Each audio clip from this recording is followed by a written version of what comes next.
আমাদের বাংলাদেশের আওয়ামী লীগের প্রয়োজন নাই ভাই। এই মেসেজটা সবার দ্বারে দ্বারে পৌঁছে দিতে হবে, যেন এই বাংলাদেশে আওয়ামী লীগের আর অস্তিত্ব না থাকে, বাংলাদেশে আওয়ামী লীগ আর আসতে না পারে। লীগের প্রয়োজন নাই, কারণ তিনি আমাদের সাথে যে আচরণটা করেছে এইখান থেকে আমাদের শিক্ষা নেওয়া উচিত যে আসলে সে যদি আবার পরবর্তীতে এই দেশে আসে তাহলে মনে করেন আমাদের ভয়াবহ করুন আরও বেশি ভয়াবহ হবে। তাই আমাদের সবাইকে সোচ্চার থাকতে হবে, সজাগ থাকতে হবে এবং এই মেসেজটা সবার দ্বারে দ্বারে পৌঁছে দিতে হবে, যেন এই বাংলাদেশে আওয়ামী লীগের আর অস্তিত্ব না থাকে, বাংলাদেশে আওয়ামী লীগ আর আসতে না পারে। তাই এই জন্য আমি সকলকে আসলে উদাত্তভাবে আহ্বান জানাবো, আমাদের বাংলাদেশের আওয়ামী লীগের প্রয়োজন নাই ভাই।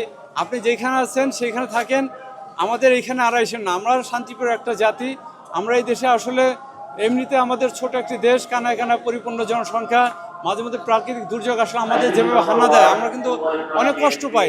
তার উপরে যদি মনে করেন আপনাদের সেই এরকম নোংরামি আচরণ যদি আমাদের সাথে করেন তাহলে হয়তো মনে করেন আমাদের আরও বেশি কষ্ট থাকে যে লক্ষ লক্ষ কোটি কোটি টাকা খরচ করে একটা সরকার মানে তৈরি করে।